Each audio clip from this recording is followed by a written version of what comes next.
So hey guys, welcome back to the channel. Guys, तुम सब लोग को पता होगा पोकेमॉन वर्ल्ड में बहुत सारी पोकेमॉन जैसे कि great ball, ultra ball, master ball, safari ball, level ball, moon ball, friend ball, heavy ball, fast ball, ऐसे ही और भी बहुत सारी पोकेबॉल्स हैं। तुम सब लोग को इनके बारे में पता ही होगा क्योंकि ये पोकेमॉन गेम्स में भी हैं। लेकिन यार पोकेमॉन एनिमे में हमको हर बार कुछ ना कुछ ऐसी एक्सक्लूसिव चीज देखने मिलती है जो कि पोकेमॉन गेम्स में नहीं होती। जैसे कि थोड़े दिन पहले हमने कुछ एनिमे एक्सक्लूसिव पोकेमॉन मूव्स के बारे में बात किया था। तो यार आज की वीडियो में हम लोग बात करने वाले हैं कुछ एनिमे एक्सक्लूसिव पोकेबॉल्स के बारे में, यानी कि कुछ ऐसी पोकेबॉल्स जो कि हमको सिर्फ और सिर्फ पोकेमॉन एनिमे में देखने मिली हैं, पोकेमॉन गेम्स में नहीं। तो यार वीडियो बहुत ही ज्यादा इंटरेस्टिंग होगी, पूरे एंड तक जरूर देखना। अब बिना किसी तरीके वीडियो को स्टार्ट करते हैं। Number 1, dark ball. तो गाइस ये पोकेबॉल हमको देखने मिली थी पोकेमॉन की movie Celebi the voice of the forest में। इस मूवी में एक विलन था, उसी के पास हमको ये पोकेबॉल देखने मिली थी। इस पोकेबॉल की ये खासियत है कि ये ट्रेनर्स के पोकेमॉन को भी पकड़ सकती है, यानी कि जिस पोकेमॉन का ऑलरेडी कोई ओनर है ये उसको भी कैच कर सकती है। और बस इतना ही नहीं, जो भी पोकेमॉन इस पोकेबॉल के अंदर जाता है वो ईविल बन जाता है और उसकी जो पावर्स हैं वो बहुत ज्यादा इंक्रीज हो जाती हैं, यानी कि बहुत ज्यादा बढ़ जाती हैं। मेरे अकॉर्डिंग ये सबसे ज्यादा बेस्ट एनिमे एक्सक्लूसिव पोकेबॉल है, इसी वजह से मैंने इसको नंबर 1 पर रखा है। Number 2, clone ball. ये पोकेबॉल हमने पोकेमॉन की सबसे पहली मूवी म्यूटू स्ट्राइक्स बैक में देखी थी। इस पोकेबॉल को म्यूटू ने ही बनाया था और म्यूटू ने इस पोकेबॉल को यूज किया था मूवी में।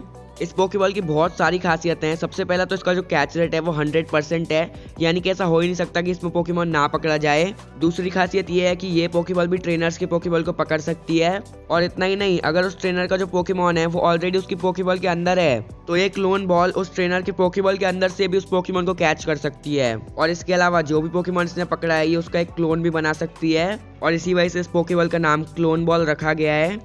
Number 3, crystal ball. तो गाइस ये पोकेबॉल हमको दिखाई गई थी पोकेमॉन की movie the spell of the unown Entei में। उस मूवी की मेन कैरेक्टर मॉली के पास हमको ये पोकेबॉल देखने मिली थी। क्रिस्टल बॉल की खासियत ये है कि ये पोकेबॉल कोई सा भी पोकेमॉन बना सकती है, यानी कि जो भी पोकेमॉन तुम्हें चाहिए इस पोकेबॉल में से वही पोकेमॉन निकल जाएगा। बस तुमको करना क्या है, तुमको अपने मन में उस पोकेमॉन के बारे में सोचना है और इस पोकेबॉल को फेंकना है और इस पोकेबॉल में से वही पोकेमॉन निकल जाएगा। और क्योंकि वो पोकेमॉन सिर्फ और सिर्फ इमेजिनेशन से बने हैं तो इसीलिए जब वो हारते हैं या फिर जीतते हैं तो वो वापस क्रिस्टल बन के डिजोल्व हो जाते हैं। Number 4, GS ball. तो ये पोकेबॉल हमको सबसे पहली बार ऐश के ऑरेंज आइलैंड के एडवेंचर के टाइम पे देखने मिली थी। इस पोकेबॉल के डिज़ाइन की बात करें तो ये पोकेबॉल ऊपर से गोल्डन और नीचे से सिल्वर है, इसी वजह से इसका नाम जीएस बॉल है। ये एक बहुत ही ज़्यादा मिस्टीरियस पोकेबॉल भी है क्योंकि एनिमे में आज तक कोई भी प्रोफेसर इसको खोल नहीं पाया है और ये पता नहीं पाया कि इसके अंदर कौन सा पोकेमॉन है। लेकिन बल्बपीडिया और बहुत सारी वेबसाइट्स पर यही बताया गया है कि जीएस बॉल के अंदर सिलेबी पोकेमॉन है। Number 5, green ball. तो ये पोकेबॉल हमको सबसे पहली बार दिखाई गई थी पोकेमॉन के सबसे पहले एपिसोड में, जहाँ पर ऐश जो है वो टीवी देख रहा होता है और टीवी में एक बंदा एक पोकेबॉल फेंकता है जो कि ग्रीन कलर की होती है।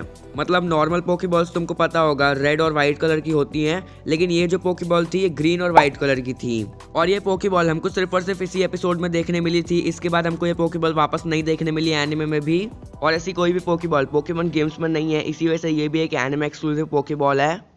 Number 6, diamond Poké Ball. तो गाइस ये पोकेबॉल हमको पोकेमॉन के एपिसोड गो वेस्ट यंग मियोथ में देखने मिली थी। इस एपिसोड में मियोथ जो है वो अपनी बैक स्टोरी बताता है और उसकी बैक स्टोरी में हमको एक फीमेल मियोथ देखने मिलती है जिसका नाम मियाउजी होता है और उसी की जो ट्रेनर रहती है वो मियाउजी को एक डायमंड की पोकेबॉल में रखती है। मतलब वो एक नॉर्मल पोकेबॉल ही रहती है रेड और व्हाइट कलर वाली, बस वो पूरी तरीके से डायमंड से कवर रहती है जो कि उसको एक एक्सक्लूसिव लुक देता है। Number 7, lake ball. तो ये पोकेबॉल हमको पोकेमॉन के एपिसोड हुक, लाइन और स्टिंकर में देखने मिली थी। ये पोकेबॉल सिर्फ और सिर्फ सीकिंग कंपटीशन में यूज़ होती है और जो भी उस कंपटीशन में पार्ट लेता है उन्हीं को ये पोकेबॉल्स मिलती हैं सीकिंग को पकड़ने के लिए। और इस पोकेबॉल का भी कैच रेट 100% है, मतलब कि ऐसा हो ही नहीं सकता कि तुम पोकेबॉल फेंको और पोकेमॉन ना पकड़ा जाए, पर अफसोस ये सिर्फ और सिर्फ इसी कंपटीशन में यूज़ होती हैं। Number 8, giant stone Poké Ball. तो ये पोकेबॉल हमको पोकेमॉन के एपिसोड क्लेडॉल, बिग और टॉल में देखने मिली थी। इस पोकेबॉल को 20,000 साल पहले एक सेज ने बनाया था एक बहुत बड़े क्लेडॉल को पकड़ने के लिए। बाकी इसका डिज़ाइन देखे तो वो नॉर्मल पोकेबॉल जैसा ही है, बस साइज में बहुत ज़्यादा बड़ा है और ये एक पत्थर की पोकेबॉल है। नंबर 9, पोकेलेंटिस पोकेबॉल। तो ये पोकेबॉल हमको battling the enemy within नाम के एक एपिसोड में देखने मिली थी। ये भी एक एंशिएंट पोकेबॉल है और बोला जाता है कि पोकेलेंटिस के राजा ने इस पोकेबॉल को 3000 साल पहले बनाया था हो को पकड़ने के लिए। और ये भी बोला जाता है कि उस राजा की जो सोल है वो इसी पोकेबॉल के अंदर बंद है और जो भी इस पोकेबॉल को अपने हाथ में उठाता है राजा की सोल उसके अंदर घुस जाती है और उसको ईविल बना देती है।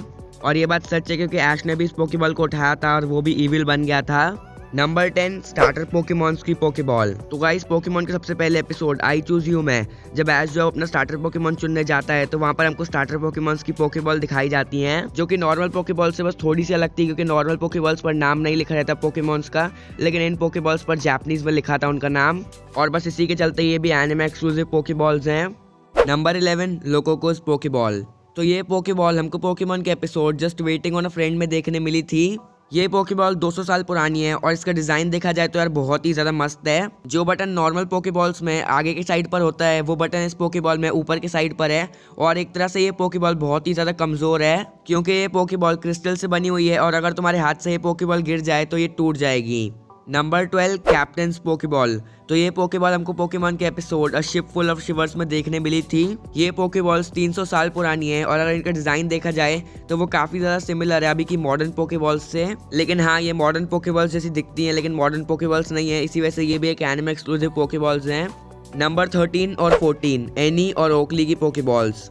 तो गाइस पोकेमॉन की movie Pokemon heroes Latios and Latios वाले मूवी में हमको दो कैरेक्टर्स दिखाए गए थे, एनी और ओकली नाम के। इन दोनों के पास ही एक एक पोकेबॉल्स थी और वो दोनों नॉर्मल पोकेबॉल से बहुत ही ज्यादा अलग थी कलर और पैटर्न में। एनी की पोकेबॉल ब्लैक और व्हाइट कलर की थी और उस पर कोई तो एक लोगो बना हुआ था, और ऐसे ही ओकली की पोकेबॉल गोल्डन और व्हाइट कलर की थी और उस पर भी वही सेम लोगो बना हुआ था। तो ये दोनों ही पोकेबॉल्स पोकेमॉन गेम्स में नहीं है, इसी वजह से ये भी एनिमे एक्सक्लूसिव पोकेबॉल हुई। नंबर 15 सैम की पोकेबॉल। तो गाइस पोकेमॉन की movie syllable the voice of the forest में हमको ये पोकेबॉल देखने मिली थी सैम नाम के एक बंदे के पास, जो कि इस मूवी का मेन कैरेक्टर था। अगर इसका डिजाइन देखो तो यार वो बहुत ही ज्यादा पुराना लग रहा है, और जैसे मॉडर्न पोकेबॉल्स में बटन होता है पोकेबॉल को खोलने के लिए, इस पोकेबॉल में एक नॉब है, उसको घुमाना पड़ता है तब जाके पोकेबॉल खुलती है। नंबर 16 टीम रॉकेट की पोकेबॉल।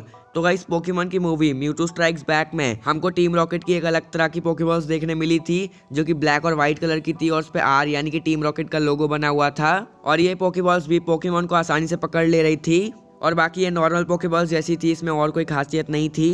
Number 17 park ball. तो ये पोकेबॉल हमको पोकेमॉन के episode the bug catching contest में देखने मिली थी, जहाँ पर मतलब एक बीड्रिल को पकड़ने का कंपटीशन होता है और उस कंपटीशन में जो भी पार्टिसिपेट करता है उसको मिलती है ये पोकेबॉल पार्क बॉल। मतलब कि जैसे वो लेग बॉल का था सिर्फ कंपटीशन में मिलती है, वैसे ही इसका पार्क बॉल का है, ये बीड्रिल कैचिंग कॉन्टेस्ट में ही मिलती है। तुमको पता होगा इस कॉम्पिटिशन में ऐश भी एक बीड्रिल पकड़ता है लेकिन फिर बाद में वो उसको केसी को दे देता है। नंबर 18 पिकाचू की पोकेबॉल। तो ये पोकेबॉल हमको पोकेमॉन के सबसे पहले एपिसोड में देखने मिली थी, जहाँ पर प्रोफेसर ओक जो है वो ऐश को पिकाचू देने वाले थे, तो वो उसकी पोकेबॉल जब निकालते हैं तो उस पोकेबॉल पर एक थंडर का साइन बना रहता है, जो कि इसको एक एक्सक्लूसिव लुक देता है, बाकी इसमें कुछ भी अलग नहीं था मॉडर्न पोकेबॉल से।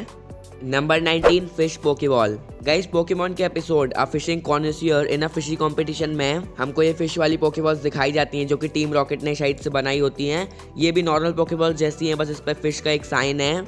Number 20 Magikarp golden pokeball. तो गाइस पोकेमॉन के episode battle aboard on the ST anime में हमको ये पोकेबॉल दिखाई गई थी। उस एपिसोड में एक आदमी जेम्स को ये पोकेबॉल बेचता है, लेकिन फिर बाद में हमको पता चलता है कि इस पोकेबॉल के ऊपर सिर्फ गोल्डन कलर की कवरिंग करी गई है, बाकी एक नॉर्मल पोकेबॉल ही है। तो गाइज यही थी हमारी टॉप 20 एनिमे एक्सक्लूसिव पोकेबॉल्स की लिस्ट। वीडियो कैसी लगी कमेंट्स में ज़रूर बताना। अगर वीडियो पसंद आई है तो डेफिनेटली वीडियो को लाइक मारो। आज का लाइक है मैं 2K लाइक्स का तो कंप्लीट कर देना, और अगर चैनल पर नए हो यानी कि पहली बार देख रहे हो तो सब्सक्राइब करके बेल आइकन दबा देना, ताकि तुमको ऐसा ही पोकेमॉन का अमेजिंग कंटेंट देखने मिलता रहे। और इंस्टाग्राम की लिंक नीचे डिस्क्रिप्शन बॉक्स में है, जाके फॉलो कर लेना। आज के लिए इतना ही। Thanks for watching, bye bye.